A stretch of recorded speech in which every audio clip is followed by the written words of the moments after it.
Welcome to the next Q&A for trauma healing and life counseling. In this video I will answer question 57.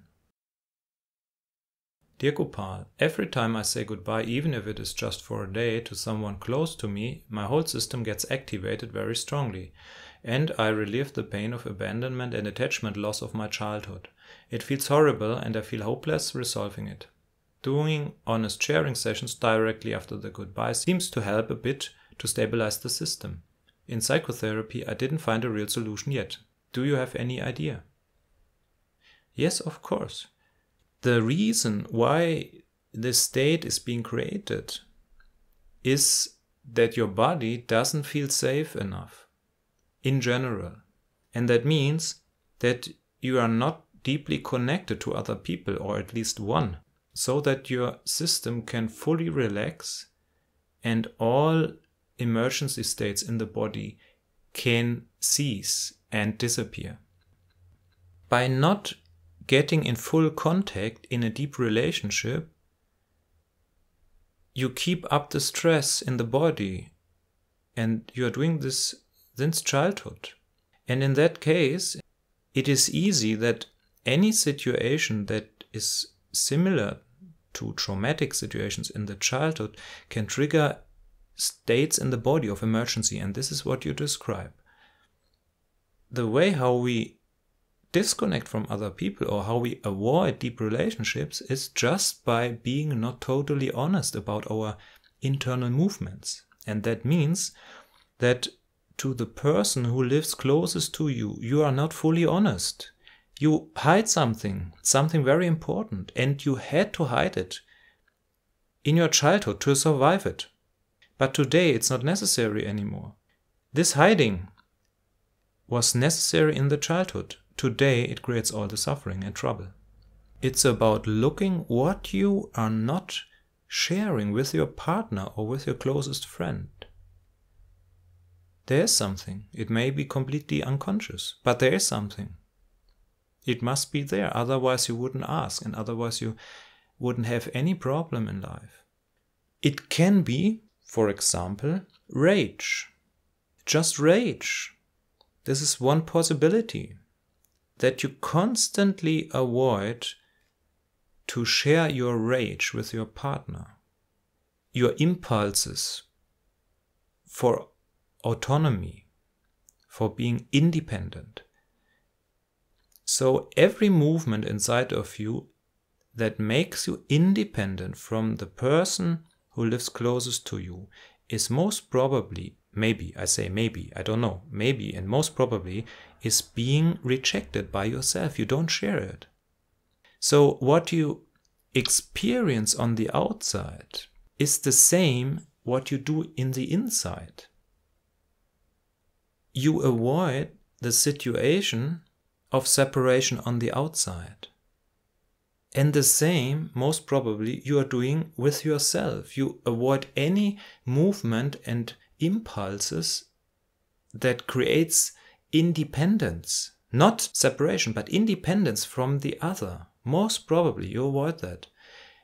Yeah, and the main energy that for that is rage. If something happens to us that's not good for us, and there's a conflict between the outside and our needs, then rage is in the body. It gives us energy to communicate and change things. So I assume that you suppress that and you don't share it because you fear that the other leaves you. So from the experience of your childhood trauma, you most probably avoid any situation and anything that you subconsciously think that a separation could happen. Yeah, most probably you try to avoid scenarios of separation at all costs, and this creates the suffering. Yeah, this keeps the trauma material away from your consciousness, but it creates distance to the outside and to other people, and it hinders a deepening of relationships. So it's a kind of a vicious circle. But if you understand it, it is easy to step out. So this is the basic situation. And in psychotherapy, with what the therapist has to help you is that you make the experience with the therapist that all your impulses of being independent and communicating limits is strengthened. Yeah, this therapist has to help you to realize that he or she doesn't go away if you become angry on him and say what you want and what you don't want. And if you write, in psychotherapy I didn't find a real solution yet, then this therapist didn't do his job. It's as simple as that. Look for another one. This kind of situation in your system can be dissolved easily. It's not a big thing, but you must find someone who knows what to do. He must be trained in dissolving developmental and attachment trauma. In psychotherapy, it's necessary that the therapist helps you to make experiences, first in the therapy itself, in contact with the therapist, that he or she doesn't go away and doesn't create distance to you if impulses of rage, of independence and all that comes up and you show it. Yeah? This is the main thing that has to be done in the therapy. And if this happens, if you experience that all that is welcome and no separation happens, then the outside situations and scenarios of separation will not be experienced as a life threat by your body. So it's about this energy, most probably about integrating rage and anger and impulses of independence. And the last thing is, if you find yourself in such a situation and such a body state you describe, then it's important to distinguish between the reality and your physical state of the body. Your body tells you it's dangerous and there's a life threat. But the reality outside is you're a grown-up and nothing happens. So within such situations of outside separation, as you describe, if someone says goodbye, for example, then you must do at all cost things to avoid to fall into that trauma hole. Yeah, and this has nothing to do with suppression. It's the opposite. You keep your system stable because this state is nonsense in relation to the reality. There's no need to ever fall into that state again. Never again. It's not necessary. Yeah, there is no healing. There's nothing to do in that state. It is about avoiding that state by creating contact. And you write, doing honest sharing sessions directly after the goodbye seems to help a bit. Yes, exactly. That's exactly what you do.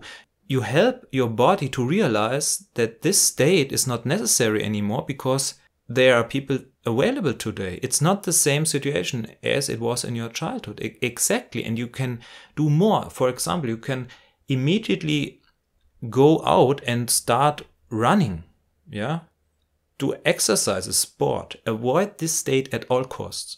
Do everything that is possible to avoid that state. And you will see that if you do that again and again, you more and more realize that this state is nonsense. It's not real. You don't have to do anything with it. It's not a life threat anymore. You get disidentified from that. But today, it seems to be important for you. It is as if it is real. Yeah, it was real in your childhood. But today, it's just an echo in your body. So I hope this information will give you some guidance and some context. And again, it's not hopeless as it feels. It was hopeless in your childhood. Find someone who can help you and look as long as it is necessary to find a good trauma therapist. It's not a big thing to dissolve such configurations in the body-mind system.